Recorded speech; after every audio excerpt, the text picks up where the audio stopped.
नमस्कार, मी हवामान अभ्यासक अनिल राज मुलगे, राहणार मुलगेमळा, बार्शी, जिल्हा सोलापूर. दिनांक 14 जानेवारी, मकर संक्रांत निमित्त आपणा सर्वांना हार्दिक शुभेच्छा. तसेच आज राज्यात वारे वाहतील. तसेच आज बेळगाव, कोकणात, तसेच कोल्हापूर, सातारा, सांगली, पुणे, मुंबई व उपनगरात, डहाणू, पालघर, नाशिक, धुळे, जळगाव, बुलढाणा, अकोला, अमरावती, नागपूर, भंडारा, गोंदिया, चंद्रपूर, यवतमाळ, वर्धा, वाशिम, हिंगोली, परभणी, जालना, संभाजीनगर, अहिल्यानगर, बीड, नांदेड, लातूर, धाराशिव, सोलापूर या जिल्ह्यात हवामान ढगाळ व सूर्यप्रकाश असे राहील. यापैकी काही जिल्ह्यात हवामान धुसर, ढगाळ व सूर्यप्रकाश असे राहील. तसेच वर दिलेल्या जिल्ह्यापैकी काही जिल्ह्यात एखादे दुसरे ठिकाणी स्थानिक वातावरण तयार झाले तर त्या भागापुरता तुरळक ते हलका पाऊस पडण्याची शक्यता राहील. यापैकी काही ठिकाणी अचानक वातावरणातील बदलामुळे वादळी वाऱ्यासह थोडा वेळ मध्यम स्वरूपाचा पाऊस पडण्याची शक्यता राहील. एखादे दुसरे ठिकाणी ढगाच्या गडगडाटासह पाऊस पडण्याची शक्यता राहील.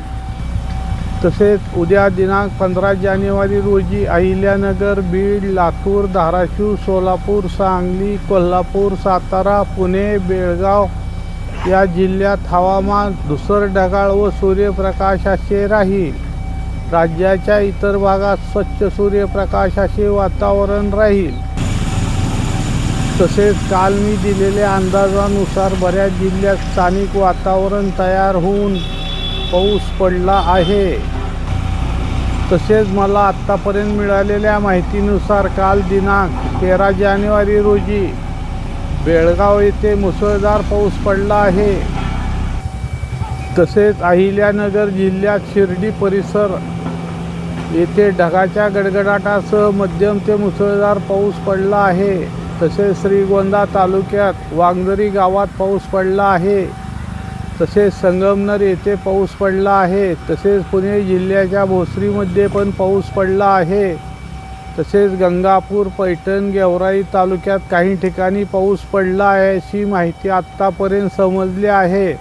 अजून इतर ठिकाणची माहिती मिळवायची आहे.